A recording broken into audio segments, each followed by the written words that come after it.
मन ये कहता है कि उन लड़कियों की चुप्पी के पीछे कोई उनका गहरा दुख होगा, कोई परेशानी होगी उनको, जो उन लड़कियों से उनका बचपन छीन रहा है।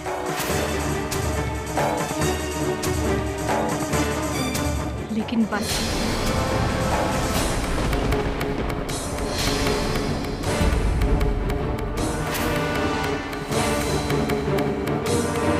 अब बहुत हो चुका, अब मैं बर्दाश्त नहीं करूंगी।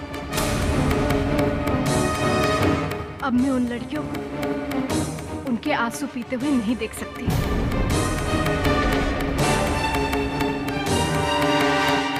और हाँ, मैं कल सुबह सहेली संस्था जा रही हूँ।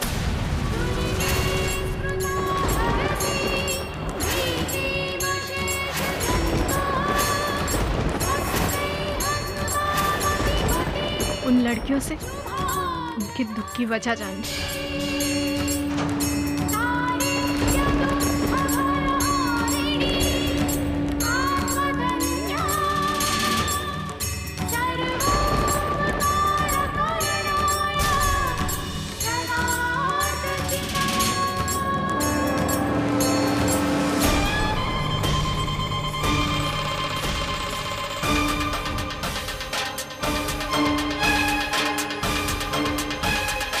देखिए हो भैया जी, यो छोरी कैसे बात करने लगी है हमसे। शांति रख बहना, शांति। इस छोरी को जो कुछ भी करना है करने दे। आखिर में तो होना वही है जो हम चाहते हैं। बहना, संस्था वाले हमारी सुनेंगे कि इस छोरी की। तो फिक्र मत कर और आराम से जाकर सो जा। बाकी सब हम संभाल लेंगे।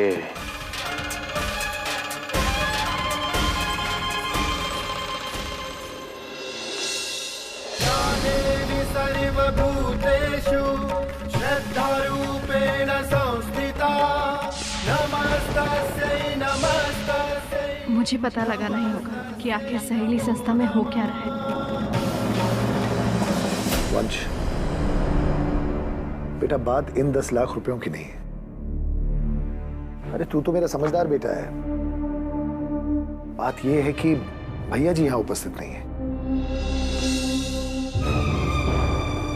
तुम एक बार भैया जी से बात कर लेते ना तो मुझे टेंशन नहीं होती। छोटे पापा, आप मेरी बात समझने की कोशिश क्यों नहीं कर रहे?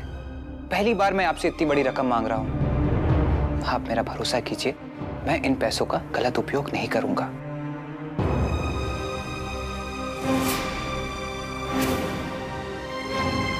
और जहां तक पापा जी से बात करने का सवाल है, मैं उनसे बाद में भी बात कर सकता हूं। वाह छोटे पापा वाह, एक ही घर में सबके लिए अलग अलग कायदे कानून। ये नियम कब से छोटे पापा, कब से?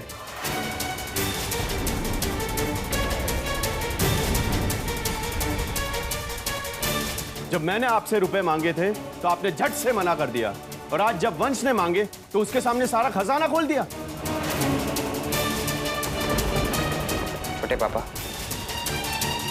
मैं इन पैसों के लिए किसी के भी सवाल का जवाब नहीं दूंगा। अगर फिर भी किसी को सवाल पूछना है तो वो पापा जी से पूछ ले, क्योंकि मैं उन्हीं को बताऊंगा कि मैं इन पैसों का क्या करने वाला हूं।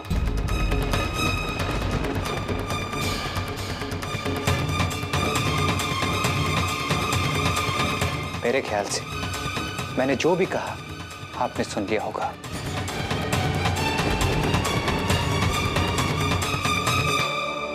थैंक यू छोटे पापा।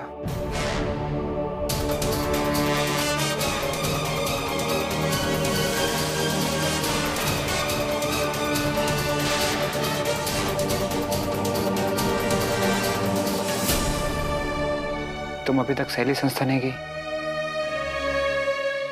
चलो मैं छोड़ देता हूँ।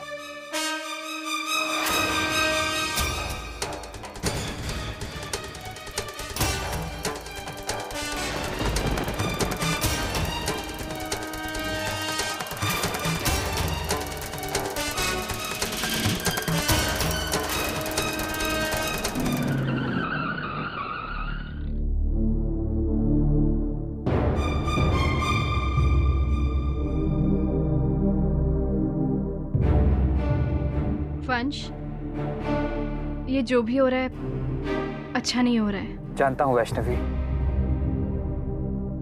लेकिन पता नहीं गौतम भैया को अचानक क्या हो गया है। वो हम सबके खिलाफ क्यों हो गए? कल वो तुम्हें सहेली संस्था जाने से रोक रहे थे, फिर आज मुझे पैसे लेने से रोक रहे थे, जबकि वो जानते हैं कि आज तक मैंने पैसों का गलत इस्तेमाल नहीं किया है। माना कि वो मेरे बड़े भाई हैं, लेकिन मैं क्या करता? नताशा को पैसे की सख्त जरूरत है।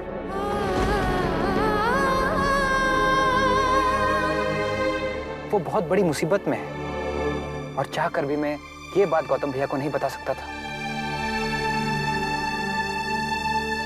चलो छोड़ो ये सब बात, अब ये बताओ कि तुम्हारी रिहर्सल कैसे चल रही है? ठीक चल रही है, और मैं सोच रही हूँ कि आज शाम की आरती में मैं यहाँ की लड़कियों को शामिल करूँ। That's interesting idea, you know. तुम उन्हें जरूर बुलाओ, वो भी तो देख लेंगे कि उन्हें परफॉर्म कहाँ करना है। मैं चलूँ? ठीक है, तुम रिहर्सल में जाओ, नताशा मेरा इंतजार कर रही होगी।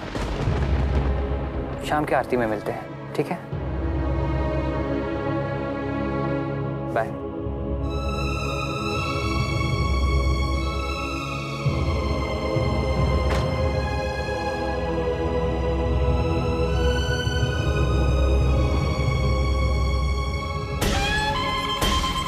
तो वो छोरी सहेली संस्था गई। हाँ भैया जी, बड़ी ढीठ है वो, जो मन में आए है करे है, चाहे फिर वो कुछ भी हो। लेकिन इस बार उस छोरी की मनमानी नहीं चलेगी, क्योंकि इस बार उसका पाला मुन्ना से पड़ा है। तो चिंता मत कर बहना, बिल्कुल चिंता मत कर। वो छोरी सहेली संस्था जाके भी कुछ ना कर पावेगी, क्योंकि वहां उसकी मदद करने वाला कोई ना है।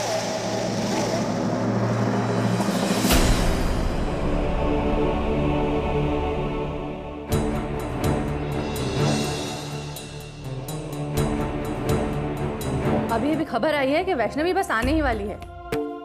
अब हमें और सावधान रहना होगा और जहां तक हो सके उसे इन लड़कियों से मिलने से रोकना होगा।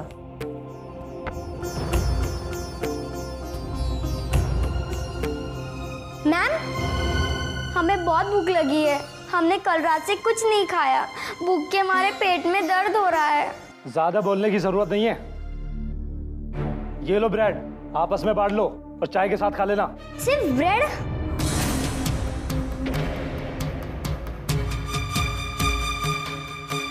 जबान चला दी है, और वो भी मुझसे।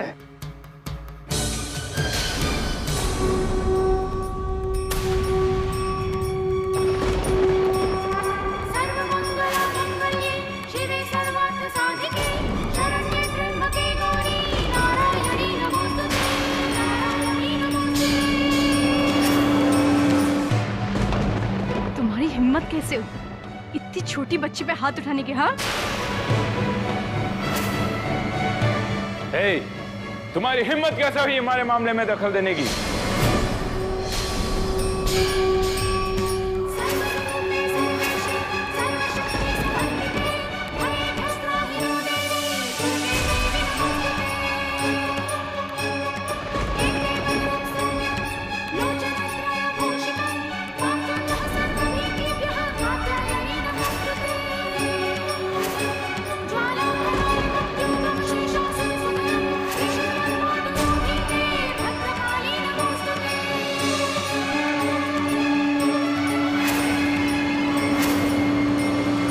तुम इन लड़कियों को बचाना चाहती थी ना? अब तुम्हें मुझसे कौन बचाता है देखता हूं।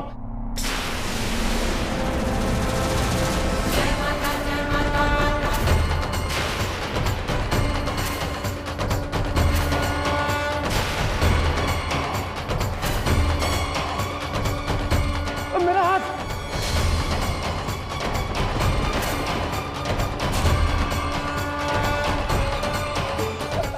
मेरा हाथ! क्या हुआ?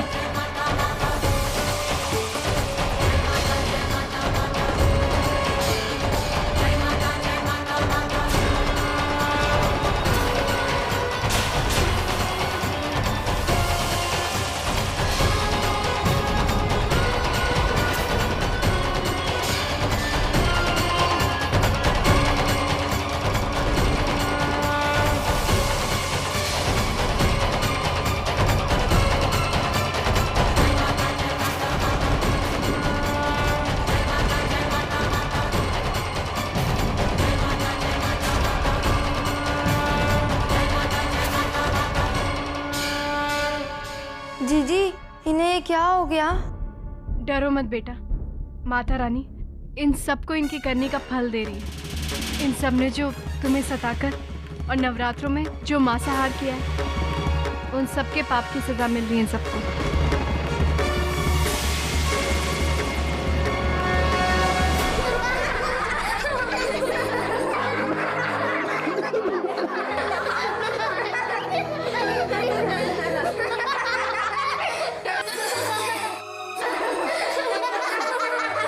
बस बस बस, बहुत हो गया।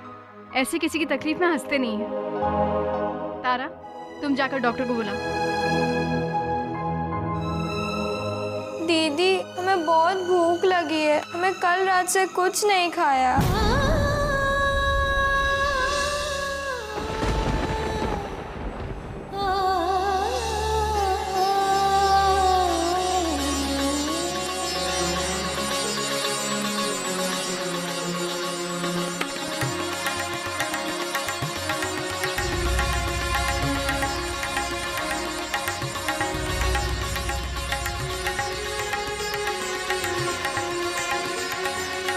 अम्बा बेटा, तुम भी यहाँ आओ ना।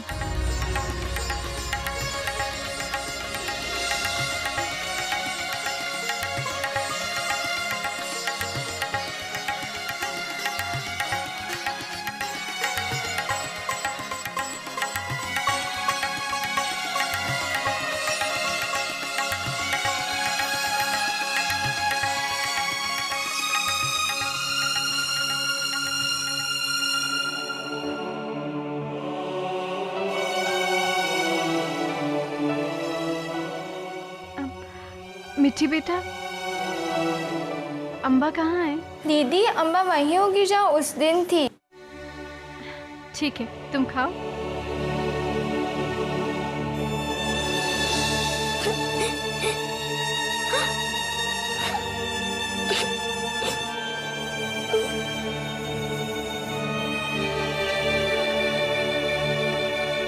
अम्बा, तुम वहां से चली क्यों आई? अच्छा देखो, मैं तुम्हारे लिए क्या लेकर आई हूँ।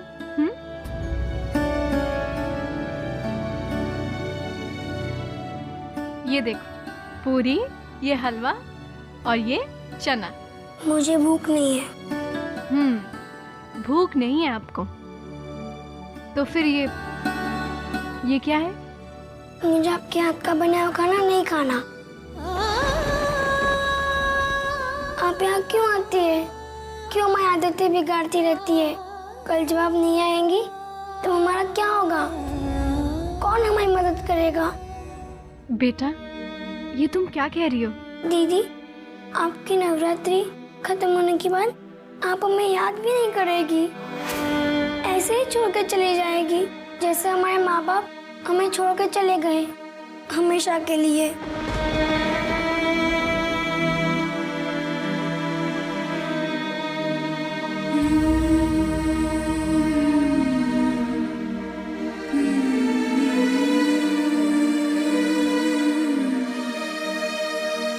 नहीं बेटा, मैं कहीं नहीं जाऊंगी। मैं हमेशा आपका साथ दूंगी। मैं आपकी तकलीफ समझ सकती हूँ। मैं जानती हूँ कि एक बिन माँ बाप की बच्ची पर क्या बीतती है।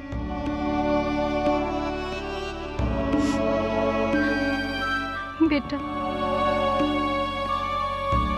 आपकी ये दीदी भी अनाथ है।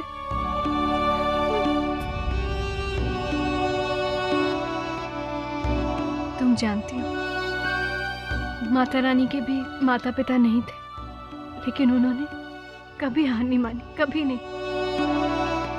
और अपने जीवन को जन कल्याण के लिए समर्पित कर दिया। उन्होंने हमें ये सिखाया कि अपने दुख को अपनी ताकत बनाकर जीना चाहिए। समझी?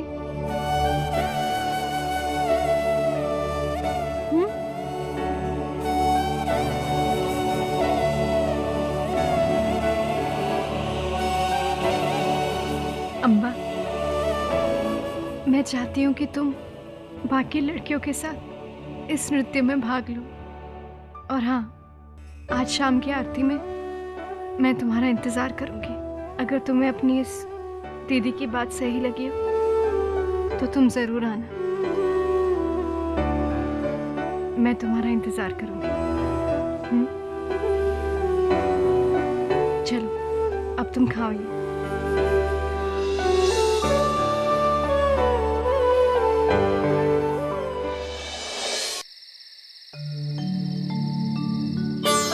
जय माता दी। आज का दिन मेरे लिए बहुत ही महत्वपूर्ण है, क्योंकि आज मैंने कुछ हताश और दुखी लोगों की आंखों में माता के प्रति भक्ति और विश्वास की वो लौ जलते हुए देखी है। इसलिए मेरी आप सबसे विनती है कि आप सब लोग मिलकर प्रार्थना करें कि उनकी भक्ति और विश्वास की लौ ऐसे ही जले, ऐसे जगमगाए कि फिर कभी उन मासूमों की आंखों में निराशा प्रवेश भी ना कर पाए और उन पर सदैव माता रानी अपना आशीर्वाद बनाए रखे। तो आइए हम सब मिलकर माँ कात्यायनी की आराधना करते हैं। चंद्रहासो ज्वलकरा शार्दुर्लवरवाहना कात्यायनी शुभं दद्या देवी दानवघातिनी।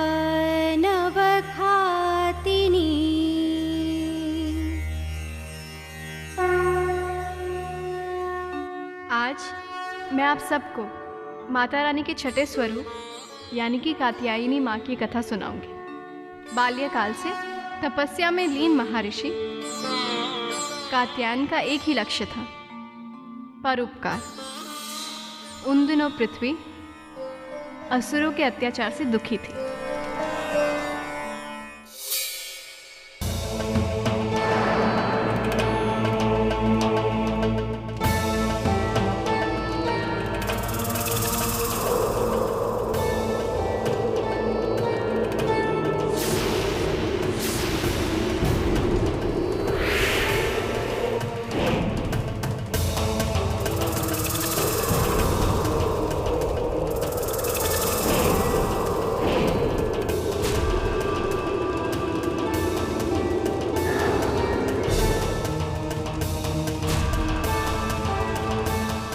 भाई करम, लगता है हमारी आसुरी शक्ति से अधिक शक्ति इस कात्यायन के तप के बल में है। भाई रंभ, सच कहा, लेकिन ऐसा कब तक चलता रहेगा? हम दानव पुत्र हैं, हमें अपनी दानव परंपरा को जीवित रखने के लिए इन ऋषि मुनियों को, इन आश्रमों को और इस कात्यायन जैसे मुनियों को खत्म करना होगा। ये हमारी पहचान की लड़ाई है। अधिक शक्ति प्राप्त करने के लिए हमें तप करना होगा। यदि तप का रास्ता ही बच गया है तो मेरे पास एक सुझाव है। बताओ भाई। हम दोनों में से किसी को भी संतान नहीं है, क्यों ना हम ऐसी संतान के लिए तपस्या करें जो इन सारे ऋषि मुनियों से, सारे देवताओं से बलशाली हो, जो इस संसार पर राज करे। हम ऐसा ही करेंगे और सबसे पहले इसी ऋषि को देखेंगे। ओम वम वरुणाय नमः। ओम वम वरुणाय नमः। ओम वम वरुणाय नमः। ओम अंग अग्नाय नमः। ओम अग अग्नाय नमः। ओम अंग अग्नाय नमः।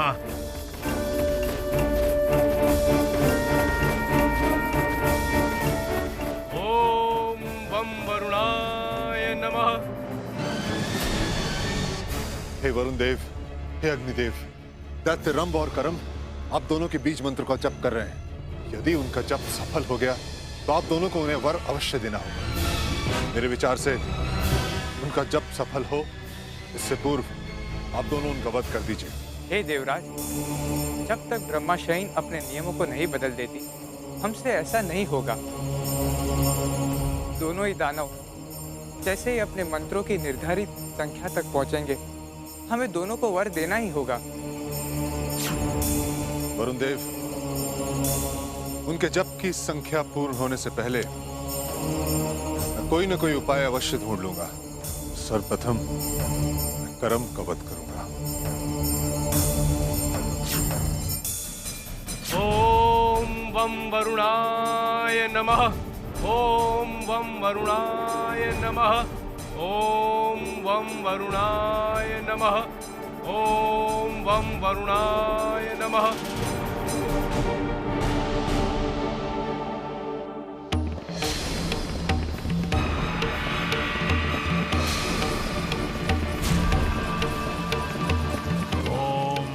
अग्नाय नमः।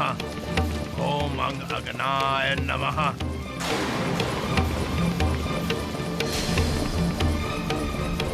ओम अग्नाय नमः। ओम अग्नाय नमः। राम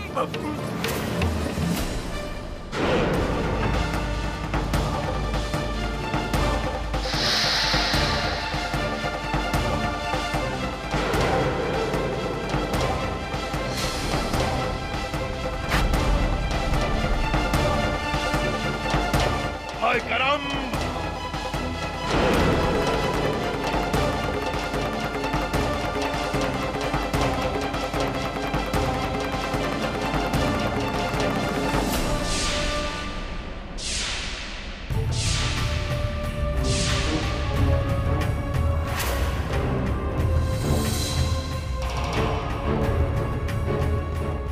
जब तपस्या करता हुआ मेरा भाई मारा गया और मैं इसकी रक्षा नहीं कर सका तो मेरा जीना बेकार है।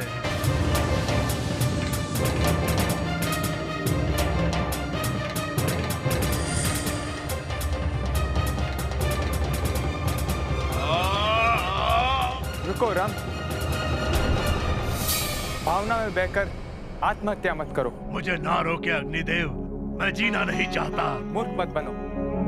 जिस कार्य के लिए तुम तपस्या कर रहे थे उसे पूर्ण करो। वो तो भंग हो गया। नहीं, तुम जाप की संख्या पूर्ण किए बिना ही मुझसे वर मांग लो। अगर आप मुझे वर देना चाहते हैं तो त्रिलोकी में विजय प्राप्त करने वाला मुझे अपना पुत्र चाहिए, जिसे देवता, दानव या मानव कोई पराजित ना कर सके और वो अपनी इच्छा के अनुरूप भेष बदल सके।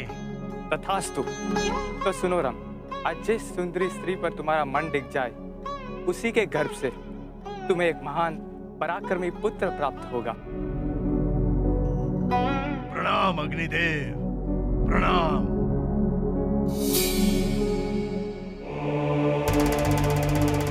मुझे मेरा मनचाहा वर मिल गया। अब मेरा पुत्र लेगा मेरे भाई की मृत्यु का बदला। अग्निदेव से वर मिला और रंभ को एक दानवी से, जो किसी और दानव के भय से महिषी बनी छिपती फिर रही थी, एक संतान प्राप्त हुई। इसके जन्म के लिए रंभ को उस दानव ने मार डाला। महिषी अपने पति के साथ चिता में सती होने बैठ गई, तो उसी चिता से जन्म हुआ महिषासुर का।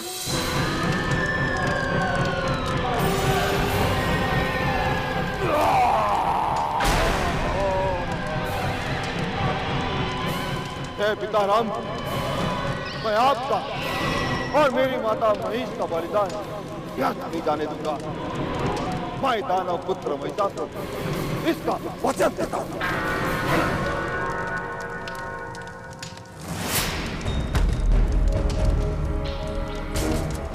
पुत्र महिषासुर, मैंने तुम्हारी सहायता के लिए ये नया जन्म लिया है। आप कौन हो?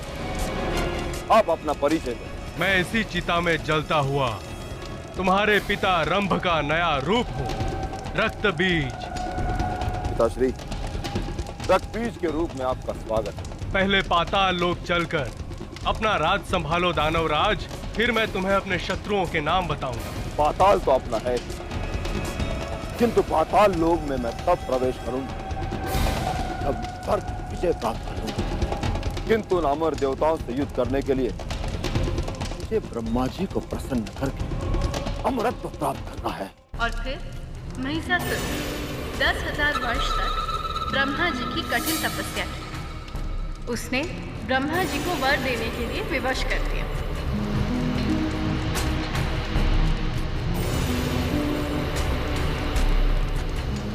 पुत्र महिषासुर,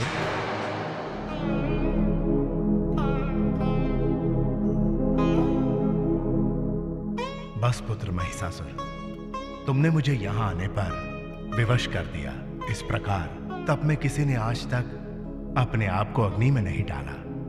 मांगो, क्या वर चाहिए? आदि प्रजापति, मैं अमर होना चाहता हूं। नहीं पुत्र, ये सृष्टि का नियम नहीं है। जन्म लेने वाले को एक न एक दिन मृत्यु की गोद स्वीकार करनी ही पड़ती है। नहीं आदि प्रजापति, यदि आप मुझे अमरत्व का वर नहीं दे सकते तो मुझे ऐसा वर दीजिए कि सिवाय स्त्री के मुझे कोई नहीं मार सकेगा। तथास्तु।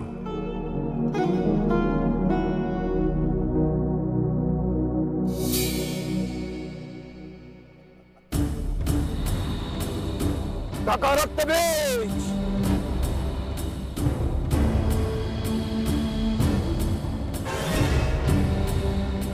दानवराज। काका रक्त बीज, मैंने अमरत्व प्राप्त कर लिया है। अब कहिए, आपकी प्रथम इच्छा क्या? देवताओं को नष्ट करने से पहले इस पृथ्वी से सारे ऋषि मुनियों को समाप्त कर दो। और हाँ, उस कात्यायन का विशेष ध्यान रखना।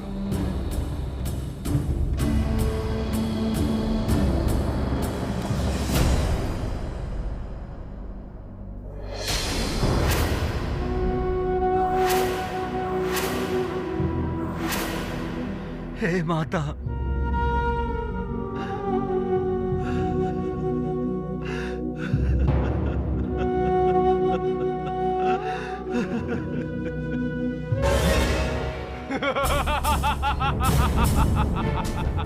अब इस ब्रह्मांड पर केवल महिषासुर की छत्र छाया है ऋषि। इतने ही लोगों की व्यवस्था तुम्हें प्रतिदिन करनी होगी और हम इतने ही शव तुम्हें प्रतिदिन देते जाएंगे। ये दानवराज महिषासुर का तुम्हें प्रथम उपहार है।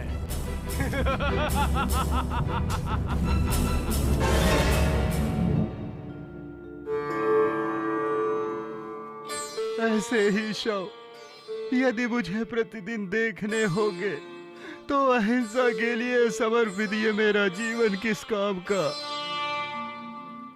शिष्य प्रत्युष, इन सब के दाह संस्कार का प्रबंध करो।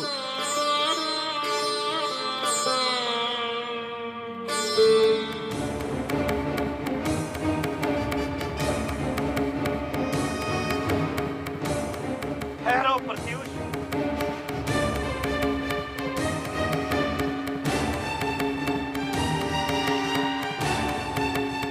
पहले मुझे इस चिता पर तो बैठ जाने दो। गुरुदेव। हे भगवती, यदि अग्नि को देह समर्पित करने से ब्रह्मा एक दानव को अमृत दे सकते हैं, तो आज मैं अपनी देह आपको समर्पित करता हूँ, क्योंकि हृदय में ये इच्छा है, आपको कन्या के रूप में पाने की इच्छा। ठहरिए।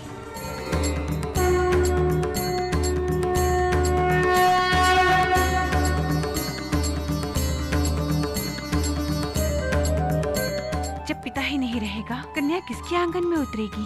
भगवती। भगवती नहीं, कात्यायनी कहिए। पुत्री कात्यायनी कहिए। आपने मुझे पिता का अधिकार दिया है भगवती।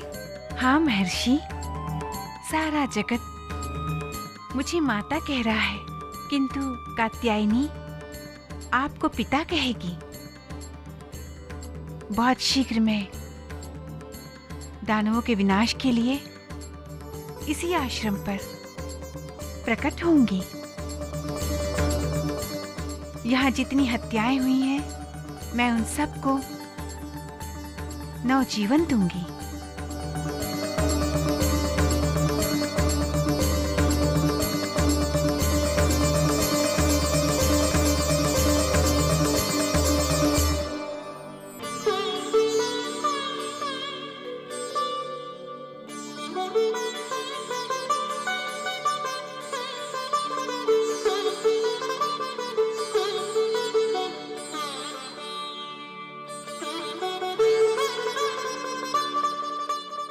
माता कात्यायनी की जय।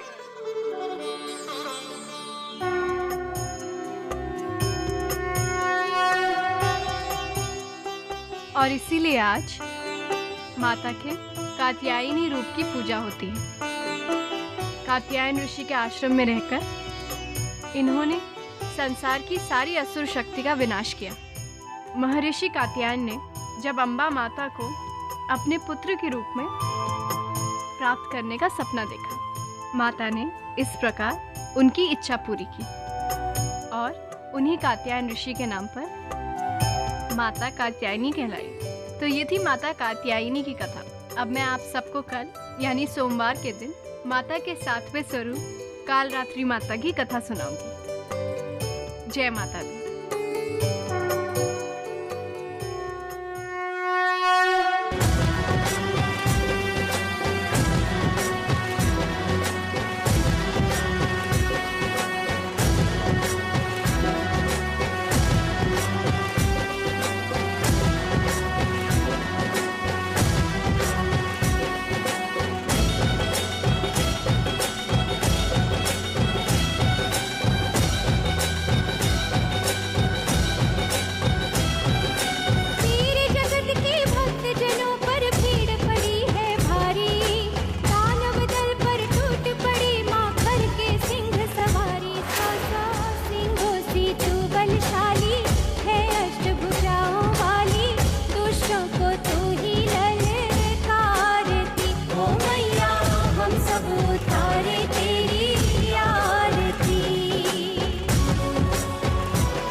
महामाया अम्बाय नमः, गणपते शिवाय नर्मदाय नमः, श्यामाय कृष्णाय पीताय नमः, कुबेराय क्षुदाय कृष्णाय नमः, सुवर्णाय रसनाय नासाय नमः, कुमार्ये सुकुमार्ये कामाक्षे नमः, विद्याय कलहाय श्रीधराय नमः, असुराय इकराय उकराय नमः, गायत्रे सुकृत्रे संध्याय नमः, ब्राह्मण्ये क्षत्रियाय शूद्राय नमः, गायत्रे सुकृत्रे संध्याय नमः, ब्राह्मण्ये क्षत्रियाय शूद्राय नमः, गीताय सुगीते नंदाय नमः, महादिव्ये वैष्णवे प्रेताय नमः, कामाय श्रमाय निष्ठाय नमः।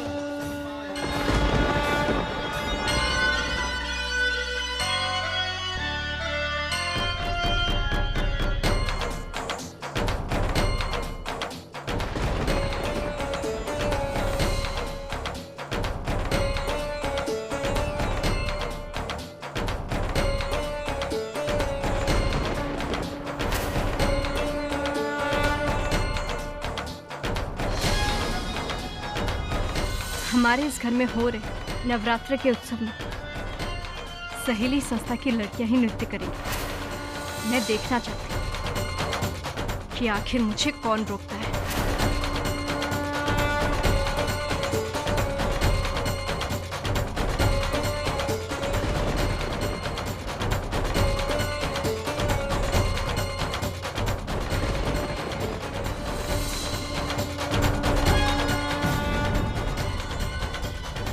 दीदी, मैं बहुत भूख लगी है। हमें कल रात से कुछ नहीं खाया। हाँ दीदी।